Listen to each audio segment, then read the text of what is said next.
Good evening. This side Rahul Magan here is a Group Chief Executive Officer, Treasury Consulting, and also a venture capitalist.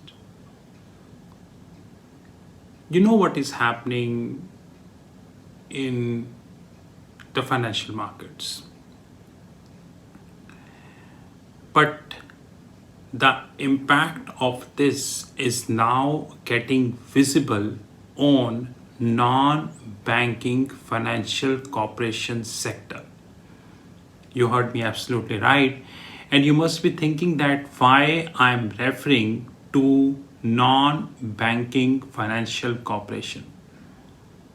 Yesterday, while reading an article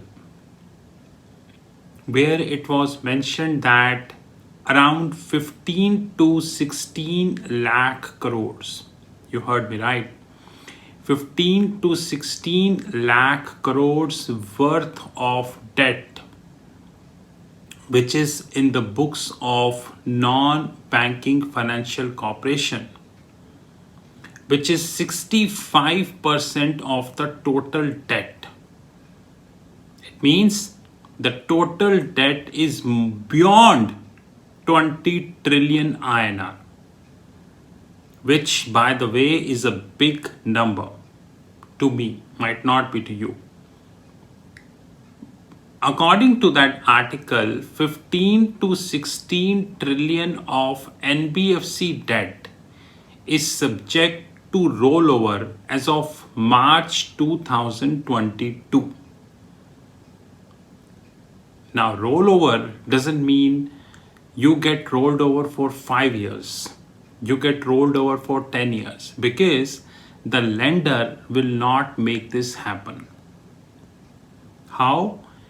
In a floating rate environment, or especially in a high inflationary environment, the lenders are always reluctant in rolling around 6 months, max to max 1 year.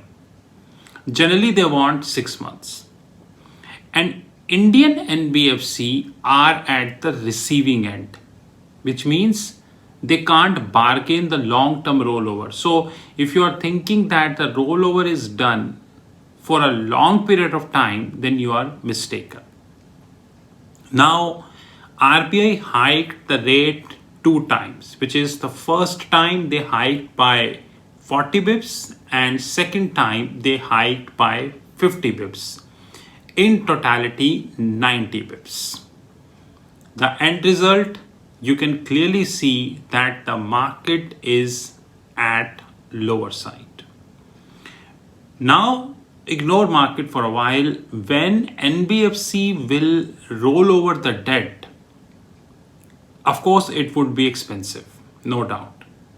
And now, when the Federal Reserve already hiked by 75 bips this time and 25 bips last time, which means more than 1.25% or approximately, then the lender would be asking for the same rate, because there is a growing probability that Federal Reserve might be hiking another 50 basis in July and probably another 50 basis in September,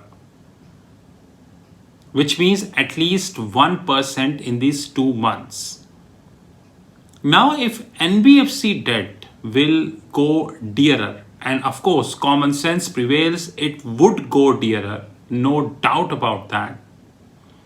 In this eventuality, the cost of lending would go higher. And I'm sorry, substantially higher, which in turn creates a panic in the economy, because the people, those who are borrowing, they don't have very strong balance sheets. They don't have millions of balance sheets. Maybe few might have, but not everybody have. And with the rising interest cost, it will create a stress in their balance sheet. because you know the ground reality of the businesses and you cannot run away from that. Yeah, probably the media can run away from that, but you cannot run away from the ground reality. The ground reality is that there is more or less hiring freeze. Startups are cutting job almost every day. And now there are reports which is coming that the government has also put brakes on the hiring in different departments from the last 2 years. So you know the ground reality of the employment, of the business, of the taxation, and of the real income which is being generated. Not to mention the inflation, which by the way is already double digit for long period of time. And now thinking that it is double digit is absolutely incorrect and unethical in nature. It was double digit also. Now the biggest question here is, if non-banking financial corporation debt would rise, the common sense, the every lending which they are making would get rise. And who lend to NBFCs? It is banks who lends to NBFCs. It means they would be lending dearer, NBFC in turn would be lending dearer, which means everything would be costlier in the economy. Now, would this dent the demand? Economically speaking, yes, this would dent the demand. But this demand, the dent in this demand in turn creates unemployment.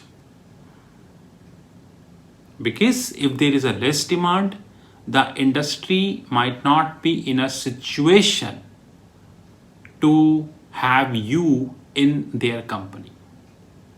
And this is the reason we have hiring freezes, we have the startups cutting the jobs, because they are quite aware that what the hell is going to get happen. So guys, the rate hike would have a substantial financial impact in NBFC sector.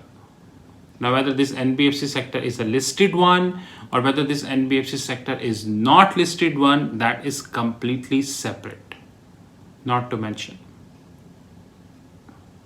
And soon you would realize that. This is Rahul Magan from Treasury Consulting Group. You know guys, it's all senseless decisions.